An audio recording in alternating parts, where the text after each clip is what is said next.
ऐसा कहा जाता है कि जैसी करनी वैसी भरनी। इंग्लिश में बोलते हैं as you sow so shall you reap, जैसा बोगे वैसा पाओगे। जहाँ मानस में भी कहते हैं कर्म प्रधान विश्व करी राखा, जो जस करें तसई फल चाखा। तो कर्म सिद्धांत जिसके माध्यम से अपन अच्छे का फल अच्छा ही होता है, इसको समझने का प्रयास करते हैं।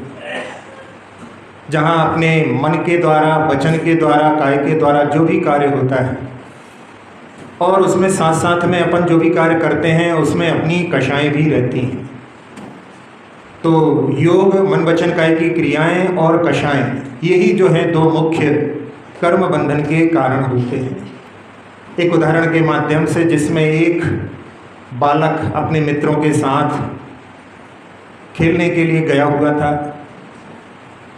और एक जगह पर फिसलन थी, वो फिसलन में फिसल गया और एक दलदल में वो वहाँ पर डूबने लगा। जो उसके मित्र थे वो सब घबरा गए। तो एक किसान वहाँ से निकल रहा था, उसने एक लंबी झाड़ी उठा करके उस तक पहुँचाई और उसको पकड़ा करके उसको बाहर सकुशल खींच लिया। बच्चा बड़ा रईस की संतान था। जब वो अपने घर पहुँचा तो उसने अपने पिता से कहा कि आज तो मैं भाग्य से बच गया, नहीं तो आज तो मेरी मृत्यु होने वाली थी।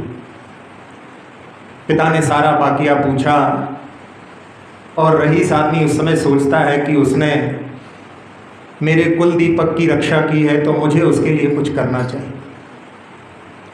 अपनी बग्घी में बैठ कर के वो उस किसान के घर पूछता पूछता पहुंचा और वो किसान अपने घर के बाहर बैठा हुआ था। उससे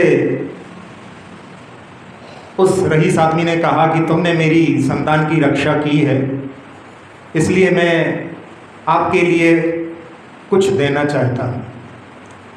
उस किसान ने कहा कि मैंने कोई अलग से कुछ काम नहीं किया है, ये तो सभी करते हैं। यदि कोई ऐसी स्थिति में फंसा हो तो सब लोग मदद करते हैं, तो मैंने कोई विशेष कार्य नहीं किया है जिससे कि मुझे उसका कुछ पारितोषिक मिले।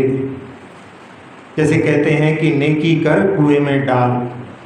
अच्छा कार्य करने के बाद में उसकी यदि हमें कुछ की प्रशंसा हो या आकांक्षा रहती है तो वो प्रशंसनीय नहीं कहलाती। तो उसने कहा कि ये किसान बहुत ही मूल्य वाला है, उसूलों वाला है। और उसी समय में उसकी संतान बाहर खेलते हुए आई। तो रईस आदमी ने वहाँ पर कहा कि ठीक है भाई, आप कुछ नहीं लेना चाहते हो तो ना लो, लेकिन मेरा मन ऐसा हो रहा है कि तुमने मेरी संतान के लिए बचाया है तो मैं भी आपकी संतान के लिए पढ़ने में सहयोग दूँ। इसकी जो है पूरी पढ़ाई का खर्चा मैं देना चाहता हूँ। पिता उस समय में सोचता है कि मैंने अपने लिए तो मना कर दिया, लेकिन मैं दूसरे के लिए यदि मना करता हूँ तो इसका भविष्य अंधकार में रहेगा। जब ये स्वयं आगे बढ़ करके बोल रहे हैं तो मुझे इसमें बाधा नहीं बनना चाहिए। और उसने उसकी पढ़ाई के लिए हामी भर ली। वो बालक पढ़ करके धीरे धीरे आगे बढ़ते बढ़ते डॉक्टर बना और डॉक्टर बनने के बाद में और रिसर्च के फील्ड में भी गया और वहाँ पर उसने खोज में जो है ऐसी भी दवाइयाँ ईजाद कर ली जिसके माध्यम से जीवन का संरक्षण होने लगा। जिसका स्वयं जीवन संरक्षित हुआ था किसी के द्वारा, उसने भी मन में सोचा कि मैं भी बहुत सारे लोगों के जो कि बीमारियों के कारण में काल के गाल में समा जाते हैं, मुझे भी इस क्षेत्र में कार्य करना चाहिए। और उसने पेनिसिलिन की खोज की। वो जो बालक डॉक्टर बना है वो है अलेक्जेंडर फ्लेमिंग। और यहाँ जिस रईस ने उसके लिए पढ़ाने के लिए इस कार्य में लगाया था, उसी का लड़का वो था जहाँ ब्रिटेन का प्राइम मिनिस्टर भी रहा, विंस्टन चर्चिल। और वो ऐसी जो है बीमारी में ग्रसित हो गए जिसमें कि उस डॉक्टर के द्वारा जो पेनिसिलिन की खोज की गई उससे ही उनका संरक्षण हुआ, उनकी जान बची। तो इस पूरे दृष्टांत में आप देखें तो क्या हुआ कि इन्होंने उसके लिए अच्छा किया तो उन्होंने बदले में उसके पुत्र के लिए अच्छा किया, और उस पुत्र ने फिर जो है दवाई बनाई जिससे कि इनके पुत्र का ही संरक्षण हो। तो जहाँ अच्छाइयाँ अपन देखते हैं तो उसके माध्यम से जो भी अच्छे कार्य करते हैं उनका प्रतिफल अवश्य ही अच्छे के रूप में प्राप्त होता है।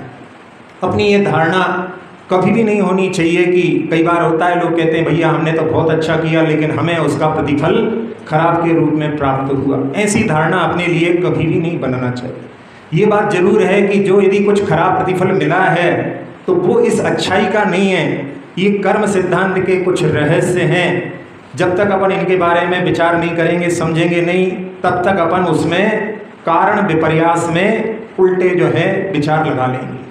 तो यहाँ जिस कारण के माध्यम से जो कार्य घटित हो रहा है उसमें जो है समीची यदि व्यवस्था होगी तो जो है ये ठीक रहेगा। नहीं तो एक दिन हमने सुनाया था एक उदाहरण कि जिसमें एक व्यक्ति जो राजा के सामने से निकला और राजा ने उसको देख करके, और बाद में जो है राजा शिकार पर गए, दिन भर भटके परेशान हुए, तो उन्होंने सोचा कि इसमें कारण क्या है। तो मैंने उस व्यक्ति का मुख देखा है और उस व्यक्ति का मैं रोज रोज मुख देखूंगा, रोज सुबह घूमने जाता है तो मेरा हर दिन खराब हो जाएगा, इसलिए इसको मृत्युदंड दिया जाता है।